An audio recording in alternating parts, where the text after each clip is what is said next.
Здравствуйте, самые лучшие зрители! Меня зовут Полина. Полосочки. Утилизировала ткани, оставшиеся от пошива постельного белья, лоскутки и обрезки. Где могла, резала полоски шириной 6 см, длиной 31 см. Сшивала их вместе по 6 штук, а потом вырезала ровные квадраты со стороной 28,5 см.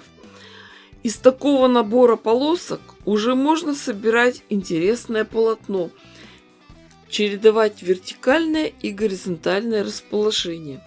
Но мне захотелось продолжить еще работу.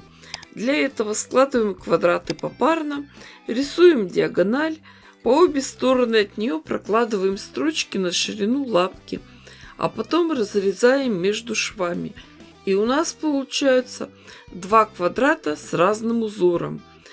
И уже из них собираем новое полотно с эффектом 3D, объемные ромбы. Все это можно подробно посмотреть в предыдущих мастер-классах. Ссылки на них оставлю в описании. Полотно получилось 105 на 150 сантиметров. Можно оставить как есть, будет детское одеяло. Но хочется все-таки его увеличить. Но если сразу же пришить кайму, то потом сложно будет простегать такое большое одеяло на обычной бытовой швейной машинке с небольшим промежутком, коротким рукавом. Какой выход? Шить частями. Для начала соберем и простегаем центр. Для этого готовим сэндвич.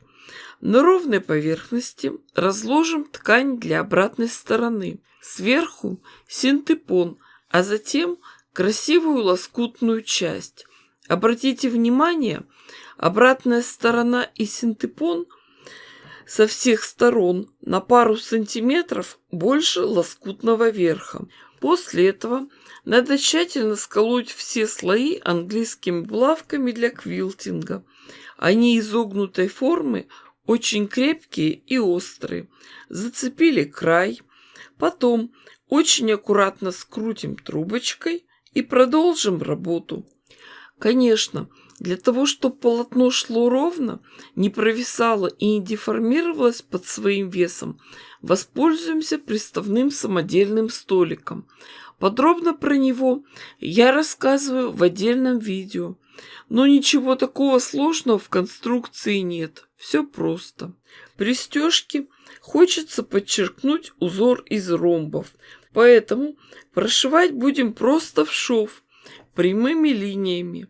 Ткани придерживаем и направляем двумя руками. Следим за тем, чтобы полотно шло равномерно. Помним про то, что косые срезы и диагонали – это самые уязвимые места. Так прошиваем контур всех ромбов. На изнаночной стороне видно эти крупные ромбы.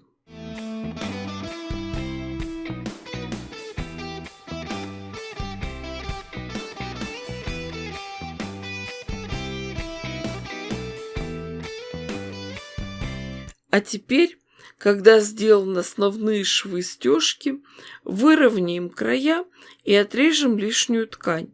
Конечно, работа по стежке еще не закончена, но лучше убрать ненужное, чтобы с полотном стало легче работать. Крупные ромбы мы прошили, но серединка болтается. Наметим линии дополнительных швов, и лучше всего это сделать по линейке. Водорастворимым маркером рисуем линии. Я решила сделать их через 7 сантиметров.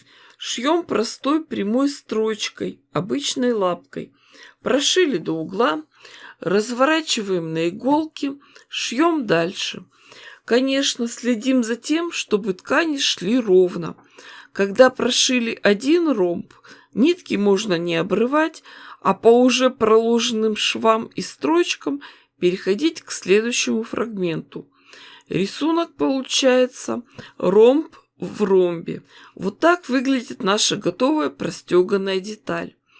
Но сюда так и просится рамочка, которая бы собрала и объединила все ткани вместе. Готовим эту рамку. Выкроем длинные полосы шириной 26 сантиметров. Ткань для обратной стороны, потом лицом к лицу верхняя темно-синяя ткань и синтепон. Сколем эти слои булавками и прошьем все ткани вместе с одной стороны. Дальше мы эту заготовку развернем, отстрочим по краю и простегаем крупными треугольниками. После этого выровняем края. Получается, что внешний край рамки у нас уже обработан. Соединение уже готовых простеганных деталей будем делать через бейки.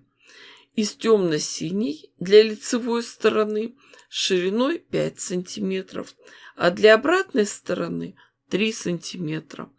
К краю большой детали с лицевой стороны приставляем сложенную вдвое широкую бейку, а с обратной стороны лицом к лицу узкую. Можно сразу же заколоть соединение булавочками, а дальше прокладываем строчку на ширину лапки и сразу же пришиваем обе бейки одним швом. Помню, что когда я еще не знала про этот способ соединения, было очень сложно шить большие лоскутные полотна, а с этим методом работа облегчается в разы, потому что при работе в рукаве швейной машинки только узкие детали. После того, как пришили бейки, нижнюю бейку разворачиваем и к ней приставляем лицом к лицу готовую простеганную деталь рамки. Можно зацепить булавками. И дальше уже прошить на швейной машинке. Следите за тем, чтобы ткани шли равномерно. Когда присоединили деталь рамки, всю заготовку разворачиваем, двойную синюю бейку отворачиваем в сторону рамки и закрываем ей все соединения швов. Остается только проложить строчку. Получается очень красивое, аккуратное, крепкое, незаметное соединение. Все стыки тканей лежат ровно, ничего не топорщится. Шов незаметный, что с лицевой, что с обратной стороны. Таким способом мы пришиваем рамку с другой стороны, а потом с двух оставшихся. И получилось роскошное, очень интересное лоскутное одеяло, размер 1,5 на 2 метра. Я дала вам идею, показала основные приемы скоростного шитья. С ними работа над лоскутным одеялом ускоряется и облегчается. Желаю вам удачного творчества. У вас все получится гораздо лучше, чем у меня. С вами была Полина. Всем пока-пока и до скорых встреч!